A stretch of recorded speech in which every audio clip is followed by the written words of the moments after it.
தொலை வணக்கம் தோழர். வணக்கம் தோழர். வணக்கம் தோழர், நல்லா இருக்கீங்களா? சூப்பரா இருக்கேன். நீங்க எப்படி இருக்கீங்க? நீங்க என்ன எப்பயுமே ஜாலியா தான் இருப்பீங்க. உங்களுக்கு என்ன என்ன போராட்டங்கள்லாம் போலையா? என்ன பல போராட்டங்கள் நடக்குது. ஒரு ஆள் மாடு மேய்ச்சிக்கிட்டு இருக்காரு. அதத்தாங்க அந்த போராட்டத்துக்கு போலையாங்க. ஏங்க எவ்வளவு ஒரு முக்கியத்துவம் வாய்ந்த ஒரு போராட்டம். அதவே சட்டமன்றத்துக்கு நாடாளுமன்றத்துல போய் பேசுறதுக்கு போராடிக்கிட்டு இருக்கான்.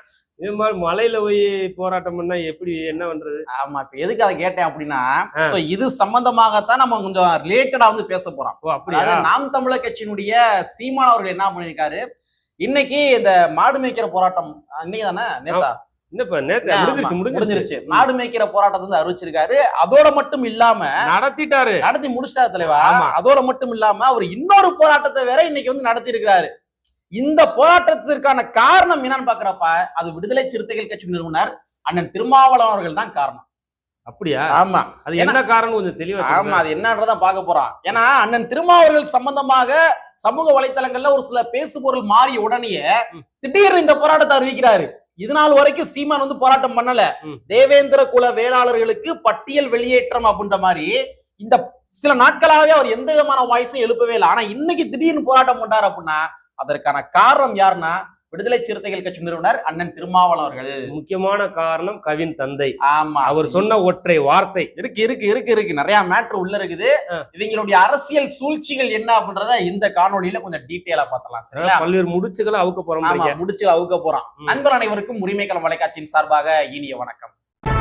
நாங்க இப்படி வந்து பார்த்துட்டோம். இனி ஜென்மத்துக்கு எங்களால குனிய முடியாது. அதனால நாங்க சண்டை போட போறோம். தலைவா, அதாவது இங்க இந்த நாம் தமிழர் கட்சியினுடைய சீமான் இருக்கார் இல்லையா, அவர் யாருன்னு பார்த்தோம்னா ஒரு தமிழ்நாட்டினுடைய அரசியல் களத்துல நடக்கிற விடயங்களை வந்து டைவர்ஷன் பண்ணுவதற்காக ஒரு பெய்டு ஆளு தான் வந்து சீமான் அவர்கள். சில நேரம் பிஜேபி சீமானை யூஸ் பண்ணிக்கிடுவாங்க. டிஎம்கே யூஸ் பண்ற மாதிரி தகவல் தெரியுது. பாயிண்ட் கரெக்டா சொல்றீங்க. தெரியுதுன்றே உண்மைதான் தலைவா. ஆமா, உண்மைதான் தலைவா. இவர் சீமான் வந்து கட்சி எதுக்கு ஆரம்பிச்சாரு, நான் ஈழத்தை மீட்க போறேன், ஒரே இரவுல போய் ஈழத்தை வந்து மீட்டு வந்துருவேன் அப்படிலாம் சொல்லிதான் ஆரம்பிச்சாரு. வேற அவர்கிட்ட பல கதை சொல்லியிருக்காரு. அதாங்க, அதுதானங்க ஆரம்பிச்சாரு. ஆனா சமீபத்துல அவர் என்னங்க பண்ணாரு, ஒரு இடத்துல போய் இவரு நம்ம சிஎம் சந்திச்சுட்டு வந்த உடனே வந்து நான் வந்து விஜய் மீது போர் தொடுக்கிறேன் அப்படின்னு அறிவிச்சாப்ல. அவருடைய கொள்கை கோட்பாடுகள் அவருடைய இலக்கு இது எல்லாத்தையும் மறந்து டோட்டலா என்ன பண்ணாருன்னா நான் விஜய் மேல போர் தொடுக்கிறேன் அப்படின்னு சொன்னாரு. விஜய் யாரை எதிர்த்துக்கு இருக்காரு? திமுக. அப்ப இங்கிட்டு திமுகவை சந்திச்சுட்டு வந்தோன்னே ஒரு அதிரடி மாற்றங்கள் சீமானுக்குள் நடக்குது. அப்படின்னா சீமான திமுகவும் யூஸ் பண்ணுது, அதே வேளையில பிஜேபி யூஸ் பண்றாங்க. இந்த இடத்துல எப்படி யூஸ் பண்றாங்க? அண்ணன் திருமாவளவன் இருக்காரு இல்லையா, இன்னைக்கு பார்த்தோம்னா தேவேந்திர சொல்லிக்கிறேன். அதை நான் முதல் இன்ட்ரோடக்ஷன் மாதிரி சொல்லிடுறேன்.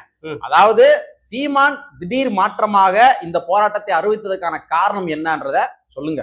அதாவது அண்ணன் திருமாவளவன் இருக்காரு இல்லையா, இன்னைக்கு பார்த்தோம்னா இன்னைக்கு ஒட்டுமொத்த அதாவது பட்டியல் சமூக மக்கள் எல்லாருமே அண்ணன் திருமாவளவத்தை தலைவரா ஏத்துக்கிட்டாங்க. பட்டியல் சமுதாய மக்கள் மட்டும் கிடையாது, ஒட்டுமொத்த விளிம்பு நிலை சமுதாய மக்கள் எல்லாருமே, சிறுபான்மை மக்களா இருக்கட்டும், ஜனநாயக சக்தியில இருக்கட்டும். ஆனா இருந்தாலும் வந்து பார்த்தோம்னா தேவேந்திர குல வேளாளர் மக்களுக்கு வந்து ஒரு வாய்ஸ் அண்ணன் திருமாவுக்காக எழும்பின உடனே ஒட்டுமொத்தமா தமிழ்நாடே வந்து இன்னைக்கு வந்து அந்த திருமா தான் நமக்கான தலைவர் அப்படின்ற ஒரு நிலை உருவானத உடனே ஆரம்பிச்சிட்டாங்க. சீமான் வந்து நீங்க பட்டியல் வெளியேற்றத்துக்கு வாங்க, நீங்க திருமா பின்னாடி போயிடக்கூடாது அப்படின்ற என்ன பண்ற மீண்டும் டைவர்ஷன் ரெண்டா. அதாவது பட்டியல் வெளியேற்றம் என்று சொல்லப்படுகின்ற அந்த எண்ணங்கள் அந்த இலக்குகள் அவர்களுடைய மத்தியில கொஞ்சம் மழுங்கடிக்கப்பட்டு கொண்டிருந்தது. ஆமா, நமக்கான தலைவர் அப்படின்னா அது திருமாவளவன் தானே வந்து நிப்பாரு அப்படின்ற மாதிரி கவின் தந்தை என்ன பண்றாரு, ஓப்பனாவே பிரகடனப்படுத்துறாரு. அது அப்ப நீ மறுபடியும் அந்த ஒரு பட்டியல் வெளியேற்றம் என்று சொல்லப்படுகின்ற அந்த கான்செப்டுக்குள்ள போயிரு. நீ திருமாவளவன் வந்து தலைவரை ஏத்துக்கிறாத, ஏன்னா உனக்கான தலைவர் வந்து அது திருமாவளவன் கிடையாது அப்படின்றத வந்து நிறுவுவதற்காக தான் இந்த என்ன பண்ணிருக்காரு, பட்டியல் வெளியேற்றம் அப்படின்ற மாதிரி போராட்டம். அந்த கூமுட்டை சீமான பார்த்து கேட்கிறேன், நாடாளுமன்றத்துல போய் இதுக்கு பேச வேண்டியது இருக்கு. இது இங்கே பேச வேண்டிய விளையா? பாயிண்ட் தொலை நாடாளுமன்றத்துல பேசணும். ஆர்டிகல் 341 விதியை பத்தி பேசணும். அங்க எஸ்சி எஸ்டிக்கு வந்து எந்த ஒரு சேஞ்ச் கொண்டு வரணும்னா என்ன செய்யணும்? நாடாளுமன்றத்துல பேசி இரு அவையில் பேசி ஒப்புதல் பெற்று குடியரசுத் தலைவர் கையெழுத்து போட்டா மட்டும்தான் என்ன பண்ண முடியும். இந்த பட்டியல் சாதியில எந்த மாற்றத்தையும் கொண்டு வர முடியும். அவரு தானே அடிப்படை அறிவு கூட சீமானு கிடையாது தலைவா. சங்கிங்க, அவர் சங்கியா இருக்கின்ற பொழுது எப்படி பாஜக எதிர்த்து போராட்டம் பண்ணுவாரு? வாய்ப்பு ஆர்டிகல் நீங்க சொன்ன மாதிரி ஆர்டிகல் 341. ஆமா, அந்த ஆர்டிகல் என்ன சொல்லுது? புரட்சியாளர் அம்பேத்கர் அவர்கள் அப்பவே வந்து திட்டம் போட்டாப்ல, இவங்க 4 பேர் என்ன பண்ணுவாங்கன்னா இந்த அதிகார வர்க்கங்கள் பட்டியல் சமுதாய மக்கள் வந்து துண்டு துண்டா உடைச்சிருவாங்க.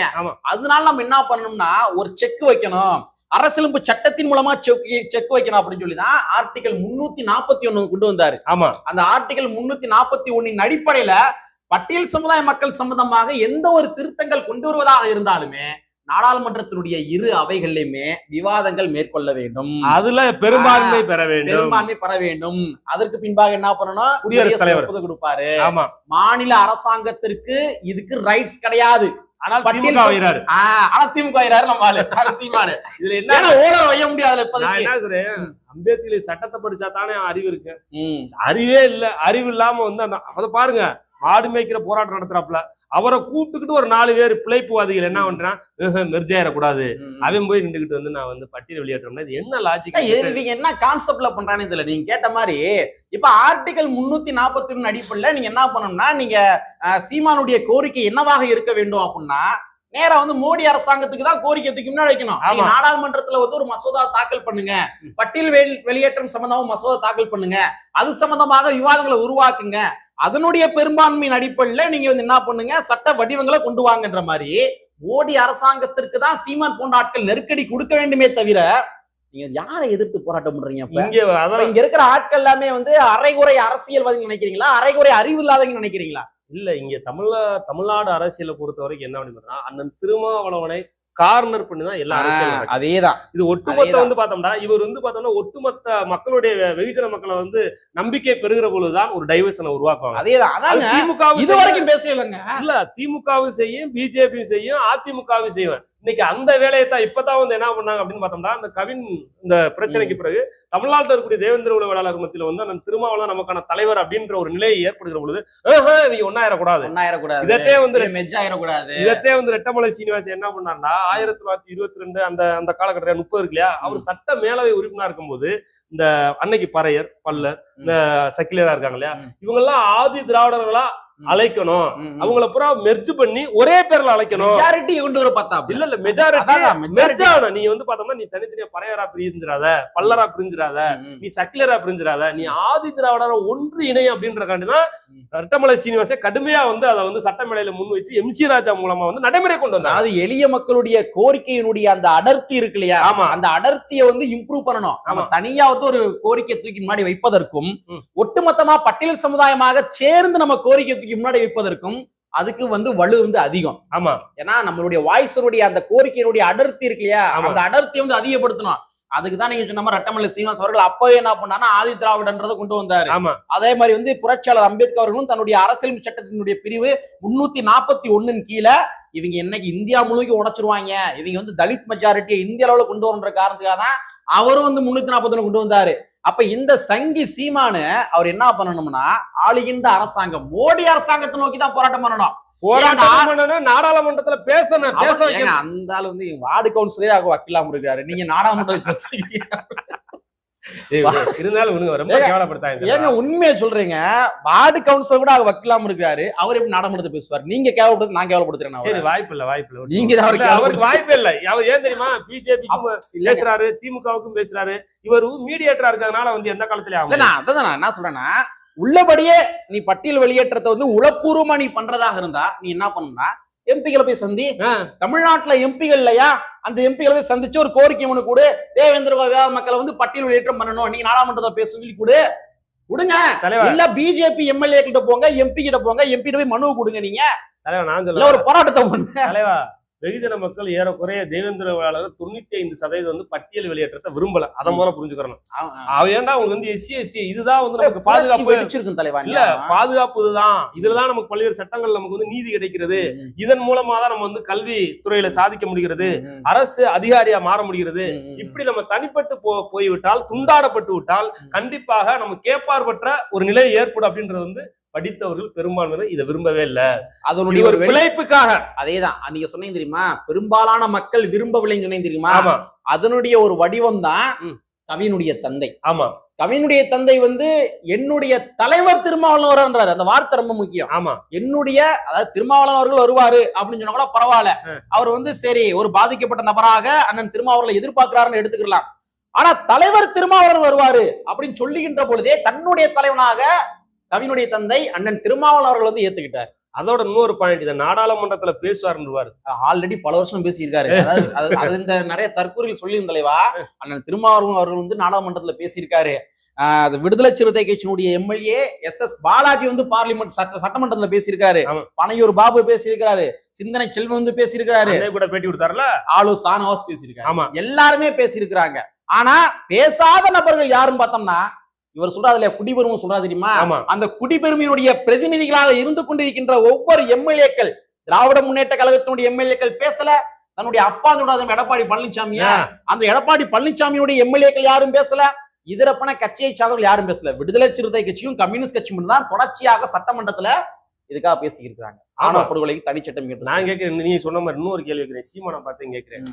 அதே நெல்லை மாவட்டத்துல, அதே தூத்துக்குடி அந்த பகுதியில் வந்து பார்த்தோம்னா ஒரு ஆத்து இருக்கு. ஆத்து பக்கத்துல வந்து 2 பேர் வந்து யூரின் பாஸ் பண்ண போறாங்க. அவங்க குளிக்க போறாங்க. அவங்க டவுசர் சட்டை அவங்க வச்சிருந்த ஏடிஎம் கார்டு எல்லாம் கலட்டி விட்டு அவங்க தேவேந்திர வேளாளர் சம்பந்தம் சொல்லிருங்க. ஆமா, அவங்க தேவேந்திர வேளாளர் சம்பந்தம். இதுக்கு சீமான் எத்தனை போராட்டம் பண்ண ஐயா இருங்க, ஒத்த ட்ரெஸ் இல்லாம அவுத்து ஓட விட்டாங்க நிர்வாணமா. அதுக்கு சீமான் கண்டிச்சிருப்பாப்லையா? இது வரைக்கும் வாங்கி திறக்கல கந்தாலு திறக்கல. அதான் சொல்றேன். இப்ப நான் என்ன கேக்குறேன் அப்படின்னா, நீ வந்து இன்னைக்கு தேவேந்திர குல வேளாளர் மக்களுக்கு வந்து பட்டியல் வெளியேற்றம் அப்படின்ற மாதிரி போராட்டம் பண்ற இல்லையா? நீ ஆக்சுவலா இந்த போராட்டத்தை நீ பண்ணிருக்கவே கூடாது. கவினுக்கு நீதி கேட்டு போராட்டம் பண்ணு. ஆமா, கவினுக்கு நீதி கேட்டு போராட்டம் பண்ணு. ஆணவ படுகொலைக்கு தனிச்சட்டம் இயற்ற கோரி போராட்டம் பண்ணு. தமிழ்நாடு முழுவதும் பண்ணிருக்காங்க. யாரு டைவர்ஷன் பண்றாரு இவரு? யாரு டைவர்ஷன் பண்றாரு? பட்டியல் சமுதாய மக்கள் வந்து ஓரணியில் இணைந்து விடக் கூடாது. அண்ணன் திருமாவர்களுக்கு வந்து பலம் சேர்ந்து விடக் கூடாது. ஒரு பலம் பொருந்திய தலைவராக அவர் உருவெடுத்து விடக் கூடாது. இங்க பறையர் மக்கள் ஓட்டு போட்டாலே வந்து அண்ணன் திருமாவர்கள் வந்து திருமானே வந்து ஒரு மெஜாரிட்டில வந்துருவாரு. ஏறக்குறைய இன்னைக்கு 13% ஓட்டு இருக்கு அண்ணன் திருமாவுக்கு. இதோட தேவேந்திர வேளாளர் அருந்தேரி சேர்ந்துட்டானா 20% மாறிடும். 20% வந்து முதலமைச்சர் அவர்தான். அதேதான் உளவியல் ரீதியாக வந்து இன்னைக்கு வந்து தேவேந்திர குல வேளாளர் மக்கள் வந்து அண்ணன் திருமாவர்களை ஏற்றுக்கொள்ள ஆரம்பிச்சிருக்காங்க. ஆமா, கவினுடைய விவகாரத்தின் மூலமாக. அவங்க இங்கதான் இருந்தாங்க தலைவா. எல்லாரும் அண்ணன் மேடையில பேசும்போது சொன்னாரு, இல்ல அந்த மேடையில பேசும்போது அண்ணன் சொன்னாரு, 10 ஆண்டுகளுக்கு முன்பு எங்களுக்குள்ள பிடிக்காவிட்டாலும் கூட ஒரு மேடையில நாங்க பேசுவோம், இணைந்து பேசுவோம். ஆனா இன்னைக்கு வந்து சனாதன சங்கிகள் மூலமா வந்து இன்னைக்கு துண்டாடுபட்டு நிக்கிறோம் அப்படின்ற விஷயத்த வருத்தத்தோட பதிவு செஞ்சாங்க. வருத்தத்தோட. ஆனா மத்த தலைவர் வந்து அதை பத்தி நினைச்சு பார்த்தாங்களா, சிந்திச்சு பார்த்தாங்க கூட தெரியாது. அண்ணன் திருமா வந்து எப்போதுமே சாதி பாக்குற தலைவர் இல்ல, மதம் பாக்குற தலைவர் இல்ல. யாரு பாதிக்கப்பட்டாலும் களத்தில் நிற்கக்கூடிய தலைவர் அண்ணன் திருமா. அந்த மாதிரி வந்து அவர் என்னன்னா களத்தில் இருக்கக்கூடிய ஒரு தலைவர் தானே. ஆமா, அப்போ வந்து என்னன்னா இந்த மாதிரி வந்து தேவேந்திர வேளாளர் மிகப்பெரிய ஒரு இடைவெளி வந்து இருந்துச்சு. ஆமா, அப்ப ஆரம்ப காலத்துல ஜான் பாண்டியன் அவர்களோ, கிருஷ்ணசாமி அவர்களோ, அண்ணன் திருமா அவர்களோ, இதர பிற தலைவர்களோ ஒரே மேல இருந்தாங்க. ஆமா, ஆனா அதற்கு பின்பாக சனாதன சங்கிகளுடைய சூழ்ச்சிகள் மூலமாக இந்த பிரிவினைகள் ஏற்பட்டுருச்சு. ஆமா, அது மறுபடியும் வந்து அவங்க மெர்ஜேற கூடாதுன்ற காரணத்துக்காக தான் திடீர்னு சீமான் போன்ற ஆட்களை இறக்கி விட்டு பட்டியல் வெளியிட்டு கேட்கிறாங்க. உன்னுடைய முதன்மை போராட்டம் எதுவாக இருந்திருக்கணும்? ஆனா நீ அதெல்லாம் உடுத்துட்டு நீ தேவேந்திர குல வேளாளர் மக்களுடைய அந்த பட்டியல் வெளியேற்றத்தை வந்து நீ ஊதி பெருசாக்குற, மிகைப்படுத்துற அப்படின்னா அப்ப உன்னுடைய நோக்கம் என்ன? பட்டியல் சமுதாயமா வந்து யாரும் அணிதிரண்ட கூடாது. குறிப்பா அண்ணன் திருமா பின்னாடி வந்து அணிதிரண்ட கூடாது. அண்ணன் திருமா இப்படி மக்கள் திரண்டா முதலமைச்சர் ஒரு பயம் வந்துருச்சு. இன்னொரு விஷயம் சொல்லவா, அவர் அண்ணன் மேத பிரபாகரன் படத்தை போட்டுக்கிட்டு வந்து சும்மா கத்தக்கூடாது. ஏன் கத்தக்கூடாதுன்னு சொல்ல தெரியுமா? பிரபாகரன் எல்லாம் பட்டியல் எடுத்துக்காக போராட சொன்னாரா? எல்லாரும் தமிழர்களா இருக்கணும், சாதியற்ற தமிழரா இருக்கணும் தானே பிரபாகரனுடைய கொள்கை கோட்பாடு. அப்போ ஓ கோட்பாடு பிரபாகரன் நீ ஏமாத்துற, நீ வந்து நான் தமிழர் கட்சின்னு நீ யாரை ஏமாத்துறேன்டா? அண்ணன் பிரபாகரனை வந்து நீ வந்து கொச்சைப்படுத்துவதமாவே பட்டியல் வீட்டுக்காக நீ போராடிக்கிட்டு. சீமானுக்கு ஏதாவது பைனல் அவனை சொல்லி முடிய தலைவா. பைனல் சொல்றது இந்த தற்கூரிக்கெல்லாம் சொல்லி இதுவரைக்கும் சொல்லியிருக்க அரசியல் வகுப்பு எடுத்திருக்கா, அதுக்கெல்லாம் தெரியும் தலைவா. நம்ம சொல்ற பாயிண்ட் எல்லாம் தெரியும், இவங்க சொல்றதெல்லாம் கரெக்ட் தான் தெரியும். இருந்தாலும் கொலை போடணும்ல, வாங்கி தரணும்ல. திமுக வாங்கி தரணும், அதிமுக வாங்கி தரணும், கிட்ட பிஜேபி வாங்கி தரணும். சொகுசா வாழணும். அதனால வந்து புரிஞ்சும் புரியாம வந்து அப்படியே அது சகஜால கில்லாடிங்க நடிகன்ல. ஆமா, இத பாக்குற வந்து நம்ம சொல்லக்கூடிய ஒரே விஷயம் என்னன்னா, பறையர் மக்களா இருக்கட்டும், தேவேந்திர வேளாளா இருக்கட்டும், அதே மாதிரி அருந்தேர் மக்களா இருக்கட்டும், இவங்கெல்லாம் வந்து ஓரணியில் திரண்டால் மட்டும்தான், அண்ணன் திருமா பின்னாடி அணி சேர்ந்தால் மட்டும்தான் தமிழ்நாட்டுல இந்த மக்கள் அடிப்படை உரிமைகளாலும் பாதுகாக்க முடியும். மெஜாரிட்டியா வந்து இருக்கணும். ஆமா, நீங்க வந்து சீமான் போன்ற ஆட்களுடைய அரசியல் சூழ்ச்சிகளுக்கு இரையானீங்க அப்படின்னா மைனாரிட்டியா போயிருவோம். அதே சீமான் தானே அருந்தேர் மக்களை வந்தேருண்டாரு. அதுதான் வந்தேர் டைவர்ஷன் அங்கேயும் பாருங்க, உடைக்கிறேன் பாருங்க. நீ வந்து இவங்க 2 பேரும் சேராத ஆளு. தலித் என்று சொல்லப்படுகின்ற அந்த கான்செப்ட் வந்து உடைக்கிறப்ப தலித் என்று சொல்லப்படுகின்ற அந்த கான்செப்ட் அடிப்படையில யாரும் அணிதிரண்டு விடக் கூடாது.